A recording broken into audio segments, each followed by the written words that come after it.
Hey guys, what's up? Update 4.0 is just around the corner, and I thought I would quickly go over the update notes because they've released them quite early. We've actually had a very short time between update 3.10 and update 4.0, so the meta, well, didn't have much time to settle down, really.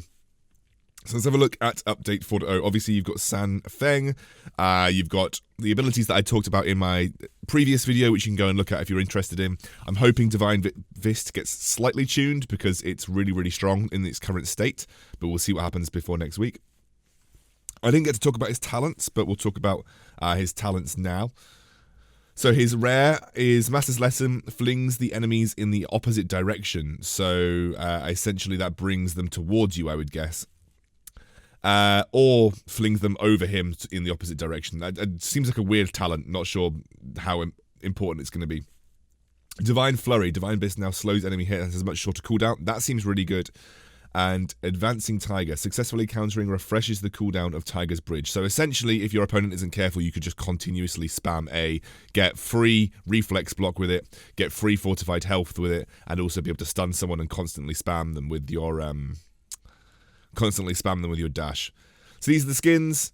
Athena Varia, Ares Varia, Feathered Anchor, and Dragon Master Catherine. These are the new pings. I especially want this one, which is the XD, the XD heart. Kind of want that one really badly. And also, you might have noticed me talk about the game mode updates. The ones that will persistently available is ranked, casual, 3v3 ranked, rumble, blitz, and I think there'll be some rotating game modes coming in. A lot of people wanted ARAL to stay, but they might introduce like an ARAM mode, you never know. UA updates. The match I can't speak today. The match accept screen is getting updated, which you'll see in update 4.0 because it was the last thing that really hadn't been touched in terms of graphical updates. And like I said on the video before, friends lists. Bug fixes. Activating Mad Cannon now cancels Roadie Run. Enemies targeted by Bangarang are now revealed and fixed a visual bug on Bangarang. There's also the balance changes, which we're going to go over now. Okay, let's talk about the 3v3 meta, because there has been some shifts here. Bounty increase per farm down to 3, so if you farm, you're not going to be quite as big of a target as you were previously. Monster minion and level up time is down to 2 minutes, and the level up rate has gone up by 30 seconds, which is 33% increase. But the level up time is a little bit earlier. This is the most important changes that you'll probably notice in this entire 3v3 meta section. Elder Treant defense is 0, the Treant's health has been nerfed and the scaling has been nerfed, the defense is 0.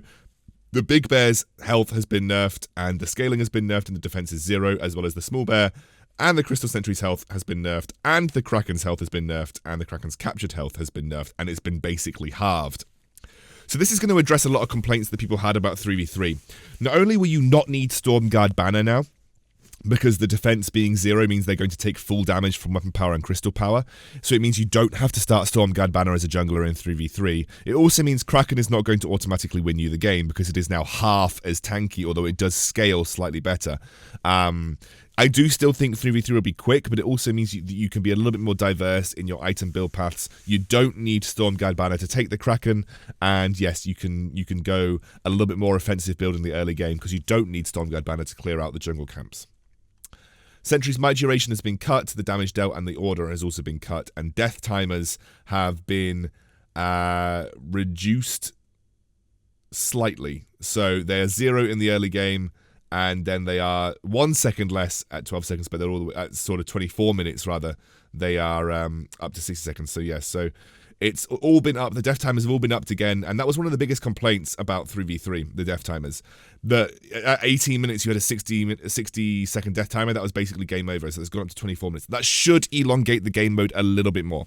So you should start to see a bit more of a fuller 3v3, and hopefully a lot of the complaints that people had about 3v3 just being a ridiculously short game mode will have been answered with a lot of these changes here, with the Kraken getting nerfed, all of the jungle camps now not needing Stormguard Banner to clear, and death timers going back up again in terms of timings. So I like that a lot, and I think a lot of people will be very happy with these changes. 3v3 won't feel quite so much of a first Kraken gamble anymore.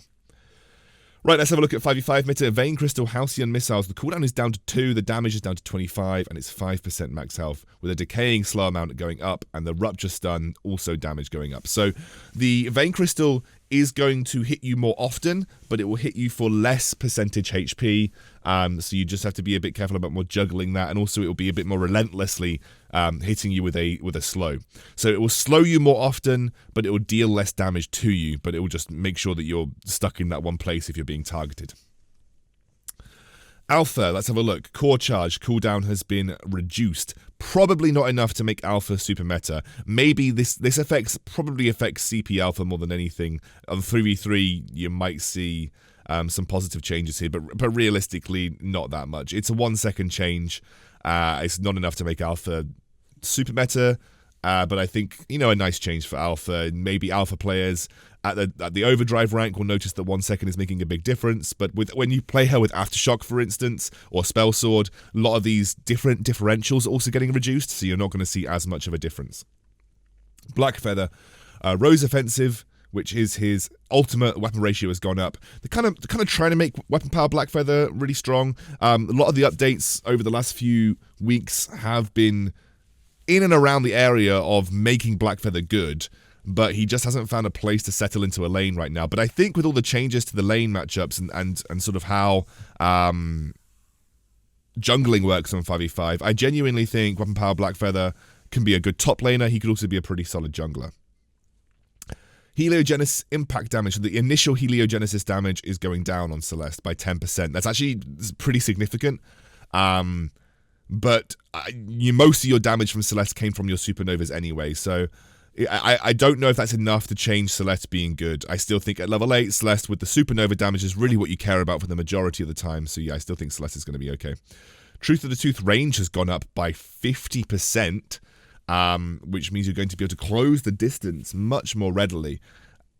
Maybe, I mean, was the range on Fortress's Truth of the Tooth really the issue? If you're playing full engage compositions, then Fortress might find a place here. If you're playing CP Fortress in the jungle, that is going to give you a bit more potential to get onto the back line and put pressure on them immediately. So yeah, that could be genuinely good, but it's going to fit specific compositions, and really mostly, I think, going to benefit a composition that likes to dive or benefit a CP Fortress getting to the back line. Idris, Shroud Step damage amp has been reverted back up to 50%. Barrier, the weapon ratio has gone up as well. Crystal ratio and weapon ratio have gone up back by 10%. Shimmer Strike periodic damage has gone up, with the crystal ratio going up, the burst damage going up, and the weapon ratio going up. Right, but they knew they gutted weapon power Idris.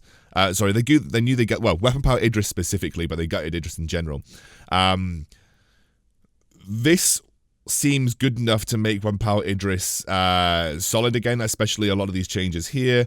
CP Idris as well is very much, you know, in that specific vein of got buff here, still has that big buff on the auto attacks. I think Idris, so weapon power Idris could be really good, but I don't think Idris is going to be like absolute pick or ban. I mean, he's probably never going to be a mid laner. That's the thing. Like, so CP Idris is never going to be a mid laner because it's so punishing to play mid lane as CP Idris versus a lot of the current mid lane champion heroes.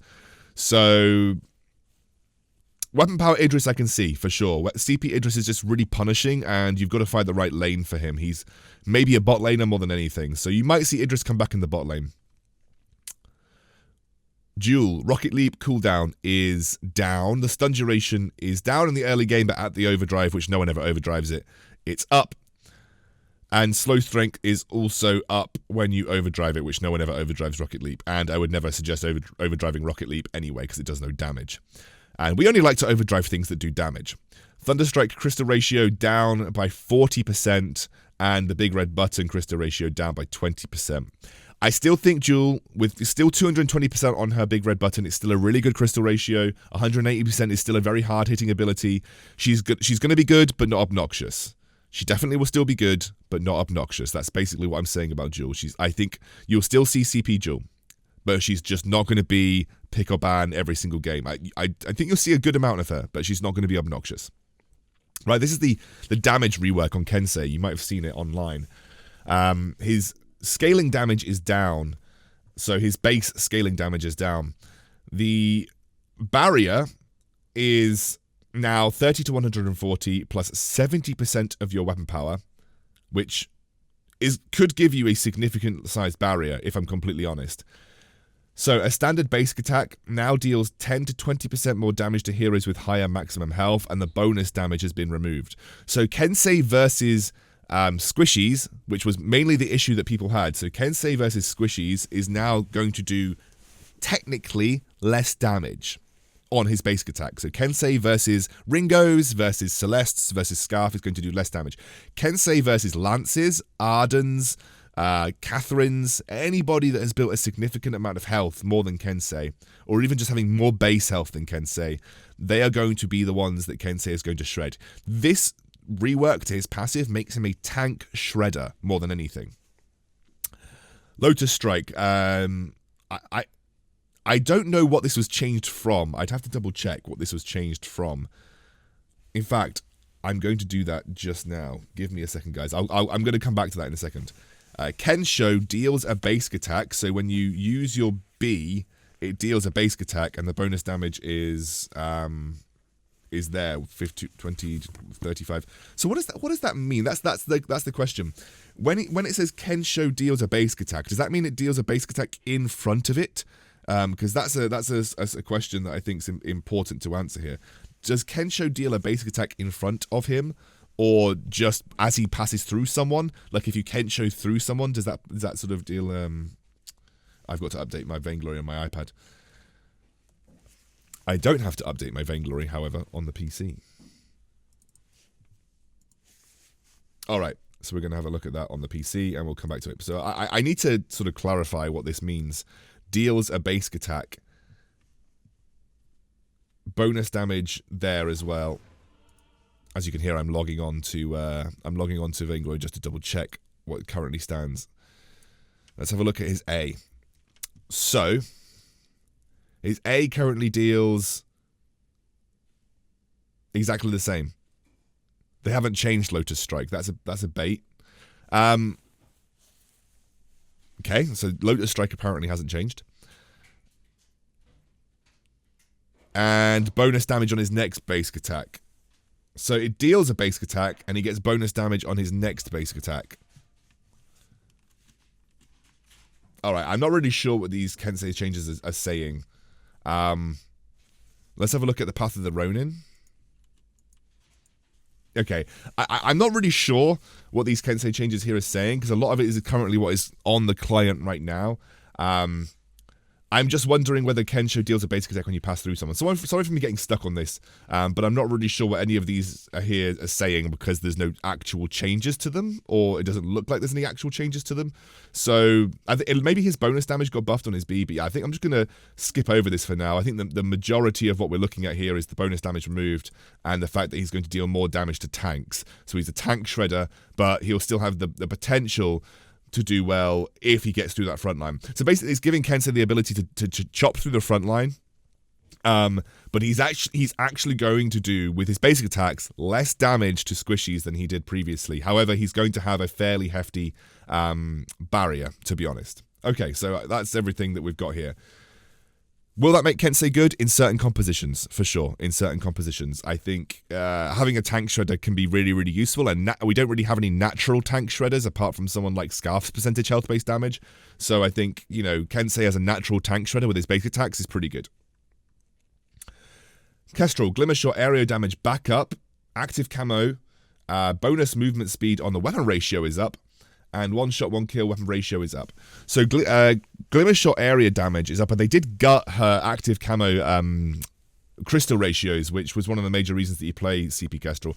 I don't think this is going to make CP Kestrel awesome, because there's plenty of people with more than 100% CP ratio on their spammable ability that have got longer range than Kestrel and do more than her, like Scarf, Celeste, anybody like that. So this is probably not going to make CP Kestrel viable, because they gutted her active camo so heavily. In terms of CP build path, it's just not worth sort of revisiting it at the moment.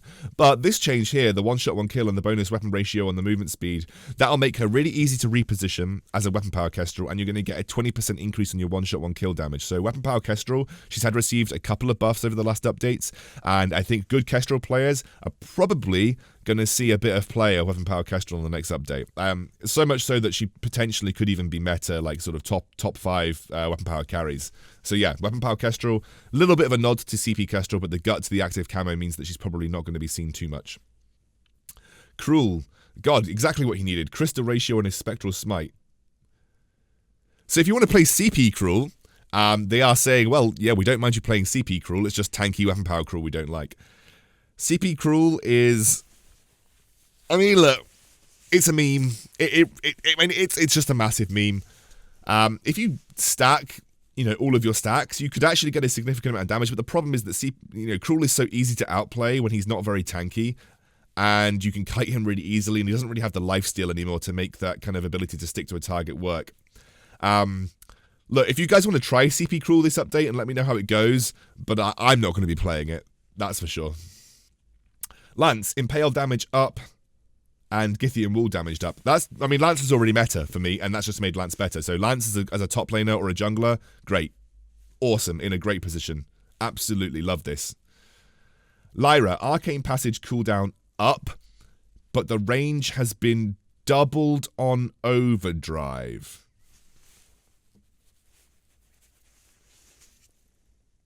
What? 30 range? Okay, guys, let me put this into context.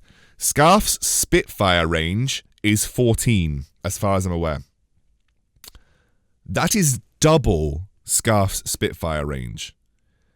Imagine engaging a fight with Lyra halfway across the map with a dive. I mean, it's going to look cool, and I'm sure everyone's going to love it, and you do need to be level 12 for this to happen, but you can basically get behind an enemy team and engage them that way.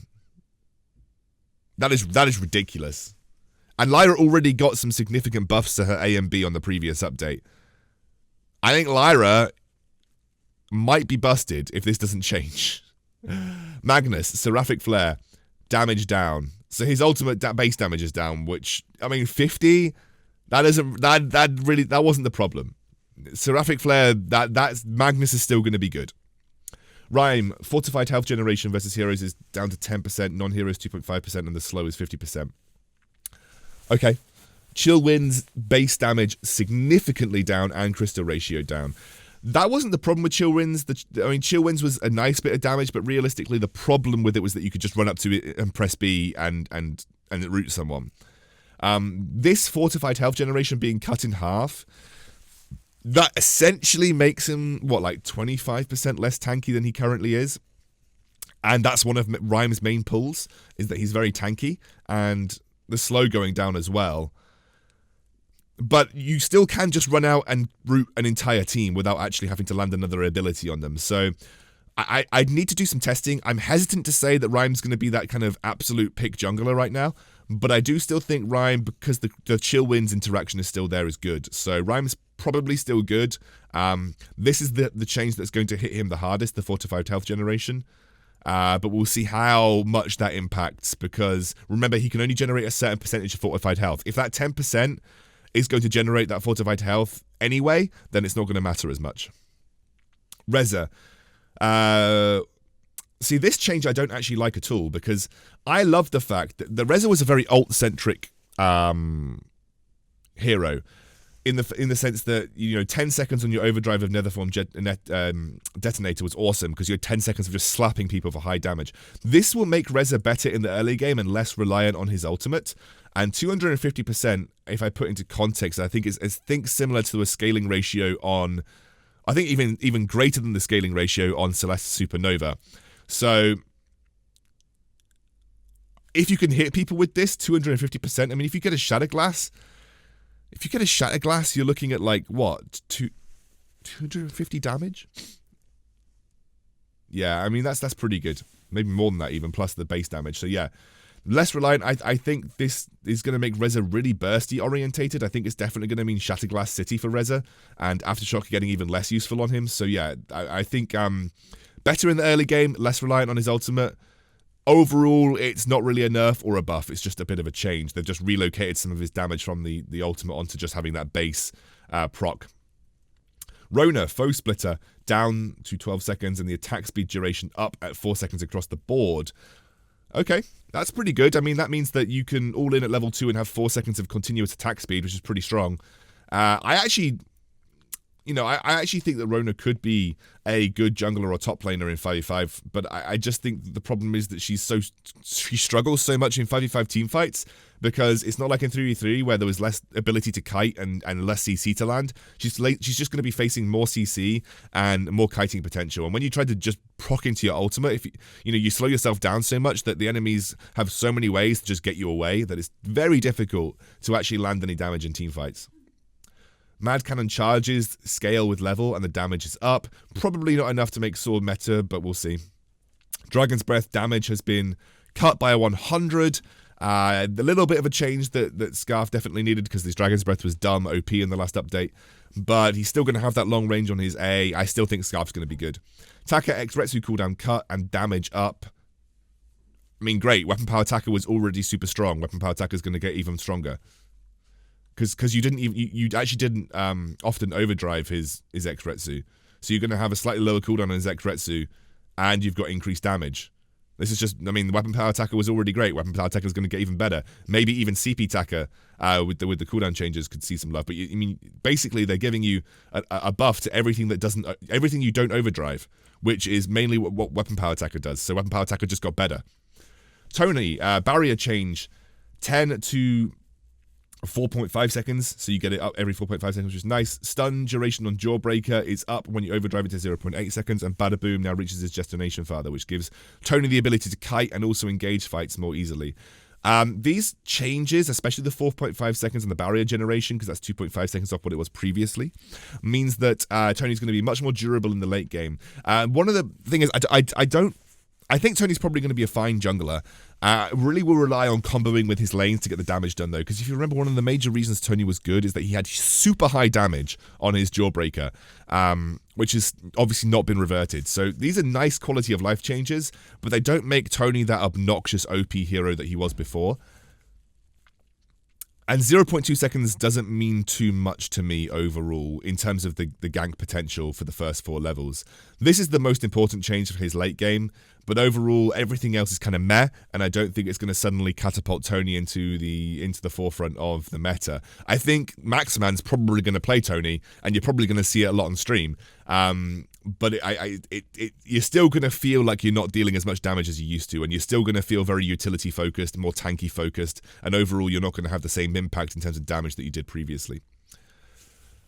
Vox Pulse cooldown down. Okay.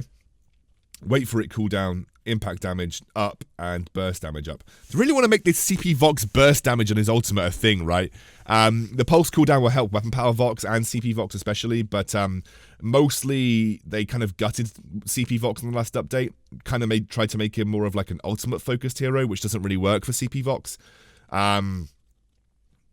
I mean, but 750 flat base damage with the CP scaling on his ultimate can actually be pretty powerful with the resonance bounces. So they're kind of trying to make CP Vox a sort of a combo-orientated resonance bounce hero, which is interesting. This will definitely help Weapon Power Vox, especially though the cooldown going down to 6 in the late game. Yeah, Vox, little bit of some buffs. He did get hit pretty hard over the last, 10 updates. So some quality of life changes without affecting his overall damage too much. Ilva, Crimson Fang, bonus movement speed up to 2, bonus attack speed up to 60% when you overdrive it. Only the bonus movement speed changed in the start. 60% when you overdrive is really good for Weapon Power Ilva especially. I think these are changes that... the problem with Ilva is that her A, essentially locks her down really hard. And so she becomes a bit of a sitting target. She can only stun one person. And really, she doesn't have the same... And she's kind of a Weapon Power carry that has to go in to do well, which is kind of the opposite of what a Weapon Power carry wants to do. So if you're playing her full, Weapon Power, literally just no defensive items, and you're trying to jump in with your B to get the movement speed and the attack speed bonus, you're putting yourself in harm's way, which is kind of counterintuitive to the way you want to play her. If you played her bursty CP, this doesn't really change much at all. So I don't actually think... This is kind of nice, but actually it doesn't really change much in the grand scheme of things. This overdrive on the 2 bonus movement speed, however, is really awesome because you can jump in and quickly run away as long as you've got your reflex block up. So if you can jump in and get away and make use of the 60% attack speed with the 2 movement speed, it's all about picking your location. So really good Ilva players in team fights will pick the best location to not get locked down, and then you could use this to just burst the enemy carry out of the back line.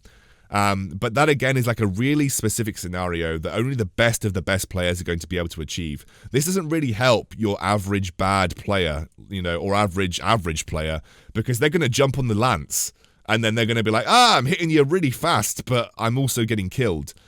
So this will help the really good Ilva players, but for the majority of us average Ilva players, it's not going to make too much difference. Oh, but it will make difference in the laning phase.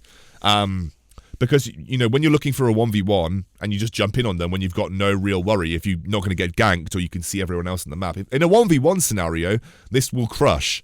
And this will definitely make them more and more powerful in the laning phase, especially if you're maxing B, which, to be honest, looks like it's more competitive to max B. Yeah. The 2 movement speed is big, basically. But it might feel competitive to max B. This will help in your laning phase. This is going to help you trade better 1v1, but in the teamfight scenarios, it's really going to only help the very, very good Ilva players. Right, items. Minion Candy gone. No Wave Gauntlet gone. Iron Guard contract gone. Okay. So, Minion Candy was confusing for new players because I don't think they really knew what it did. And actually, very few people actually used Minion Candy. It was a 50 gold investment that was really only seen in the majority of 3v3 games. No Wave Gauntlet. No Wave Gauntlet I thought was a really niche anti-captain item that forced them to buy a reflex block or forced them to use a crucible. However, I can see how for new players and not as good players, it's obnoxious because they suddenly can't use any of their items and they're like, how the hell, I can't even see what happens. So I can kind of see the reasoning for this, especially as we enter into 4.0, and there will be some big 4.0 news, just so you know. But this can be confusing for new players. Iron Guard contract removed. Well, I'll reserve judgment until I've read about the other contracts. Now a tier 2 utility item. Builds out of Oak Heart. Costs 600, so you can build it at the start. Gives you 250 health, which is cool. And passive. Basic attacks apply a 35%, 20% slow for 1 second. 6-second cooldown. I do like that they're changing Dragonblood contracts to be a passive item. Because, and actually what's really interesting is that you might even see people in the top lane or even bot lane build this. I doubt it, but top lane maybe, because especially if you've got high base damages like a lance, you basic attack them and you get a 35% slow. That's a guaranteed impale. Imagine lance starting with 250 base health and then you get an automatic slow on your basic attacks, which you can combo into your impale and your Githian Wool, which just had their base damage buffed. That sounds pretty good, doesn't it? Dragonblood contract lance top start. I mean, I'm all for it. Shiver Steel. Build path Dragonblood contract and Blazing Salvo. Okay, so it actually builds into Shiver Steel as well if you want to go into more utility focused. Also, it's a pretty solid start, a pretty solid pickup for Cruel in the early game. It's a nice Cruel item if you're playing Cruel. Storm Crown. Proc damage up and proc damage up in the... so proc damage of Stormguard banner actually nerfed, so you can't sit on Stormguard banner the whole game, or as easily. And they're trying to say, look, we really want you to upgrade to Storm Crown. But realistically, you're still getting 250 in the early game. Stormguard banner is going to be needed for 5v5 still, just not needed for 3v3. They're just saying that they want you to upgrade it, which might actually hurt your mid-game farming, and you'll have to consider whether you want to do Storm Crown instead. Rook's Decree, build path, protect a contract on War Mail, and the barrier is up to 150. Okay, that's pretty cool. Rook's Decree is the one where you use an ability and you generate a barrier for your entire team. That's something that's pretty good on Lyra, for instance. You've got to land a basic attack. Protect a contract. Now a tier 2 defensive item. Builds out of Oak Heart. Gives you 300 health. After using an ability, your next basic attack and enemy hero will grant 150 barrier to nearby allies for 2 seconds. One of the biggest changes here is that we've lost Iron Guard, which means there's going to be no free sustain in the mid lane for your mid laner. So you have to be much more careful about taking poor trades in the mid lane because you're not going to be able to sustain up for free just through the premise of your captain having a Iron Guard contract, which actually is going to make... I mean, this right here is a first item for Lyra I mean, that's going to be broken. They've got rid of and Adagio. So they've got rid of Sustain because there's no Iron Guard contract. And you have your A abilities, which heal, and you've got a long-range basic attack, which is going to generate a barrier. How is that going to be tradable in the laning phase? If you're Lyra, you heal your carry in the mid lane because Iron Guard contract's gone, so Sustain is important. You basic attack the enemy with your long-range auto attack, and you generate a barrier to go in and take a free trade. Lyra and Adagio, especially with this item, I feel might end up being top-tier top-tier supports on this update. Lyra and Adagio, absolutely for me, are sitting just on the item changes in my top 5 supports. Just based on the item changes and some of the changes that we saw to Lyra's ultimate. Right, that's everything, guys, and I hope you enjoyed it. And 4.0 releases next week, February the 13th, I believe, so enjoy.